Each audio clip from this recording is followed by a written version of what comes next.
होली से पहले भोले नंदी के सामने क्यों झुक गए यूपी के महाराज? जब पूरे देश में था होली का हुड़दंग, तब मुख्यमंत्री योगी आदित्यनाथ ने किया ये बड़ा काम।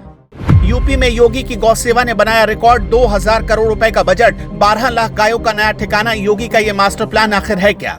होली के रंगों के बीच योगी आदित्यनाथ का सबसे बड़ा मिशन गौरक्षा शुरू। जानिए कैसे योगी बदल रहे हैं यूपी का नसीब। होली का हुड़दंग चारों तरफ है, लेकिन उत्तर प्रदेश के मुखिया योगी आदित्यनाथ के लिए सियासत से पहले सेवा सर्वोपरि है। जब पूरी दुनिया रंगों में सराबोर थी, तब मुख्यमंत्री योगी आदित्यनाथ गोरखपुर के मंदिर की गौशाला में उन बेजुबान लोगों के बीच थे जिन्हें वो अपनी संतान की तरह प्रेम करते हैं।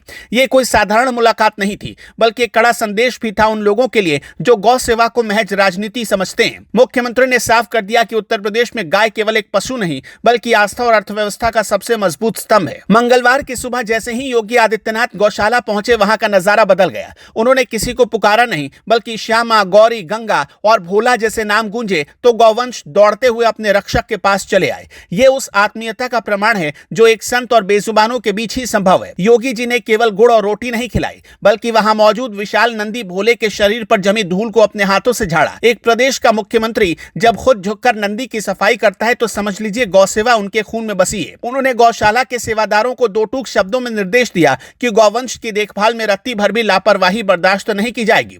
योगी आदित्यनाथ का यह रौद्र और सौम्य रूप एक साथ देखना अपने आप में अद्भुत है। उत्तर प्रदेश की धरती पर अब गौवंश के खिलाफ साजिश करने वालों की खैर नहीं है। मुख्यमंत्री ने सरकारी खजाने के द्वार गौमाता के लिए खोल दिए हैं। साल 2025-26 के बजट में निराश्रित गौवंश के लिए 2000 करोड़ रुपए का जो प्रावधान किया गया है, वो देश के किसी भी राज्य के लिए एक मिसाल है। आंकड़े गवाही देते हैं कि योगी सरकार ने अब तक 7713 से अधिक गौ आश्रय स्थल चालू कर दिए हैं, जहां करीब 12,50,000 से ज्यादा गायों को सुरक्षित छत मिली।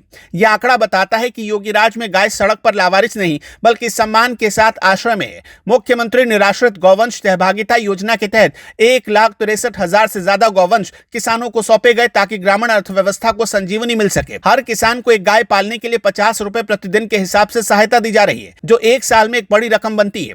योगी आदित्यनाथ का विजन केवल गाय को बचाने तक सीमित नहीं, बल्कि वो इसे मुनाफे का सौदा बना चुके हैं। उत्तर प्रदेश के 75 जिलों में बनने वाली पंचगव्य इकाइयां आज गोबर और गौमूत्र से दवाएं, पेंट और बायोगैस तैयार कर रही हैं। पीलीभीत में लगा लिक्विड बायो फर्टिलाइजर प्लांट इस बात का सबूत है कि उत्तर प्रदेश अब कृषि और पशुपालन में दुनिया का नेतृत्व करने को तैयार है। प्रतिदिन लगभग 54 लाख किलोग्राम गोबर को प्रोसेस करना कोई मामूली उपलब्धि नहीं है। योगी आदित्यनाथ ने यह सुनिश्चित किया है कि गौ सेवा के लिए बजट की कमी कभी आड़े न आए, इसलिए 0.5% का विशेष गौ कल्याण उपकर लगाया गया है। मंदिर परिसर में जब मुख्यमंत्री ने मोर को अपने हाथों से रोटी खिलाई, तो वो दृश्य बता रहा था कि योगी केवल गाय के नहीं, बल्कि हर जीव के रक्षक हैं। उनका ये एग्रेसिव गौ प्रेम उन विरोधियों के मुंह पर करारा तमाचा है जो केवल खोखली बातें करते हैं। योगी आदित्यनाथ ने साबित कर दिया कि एक हाथ में विकास की फाइल है, तो दूसरे हाथ में गौ सेवा का संकल्प। उत्तर प्रदेश की सड़कों से लेकर गौशालाओं तक आज जो बदलाव दिख रहा है, उसके पीछे योगी जी की यही कठोर और समर्पित दिनचर्या है।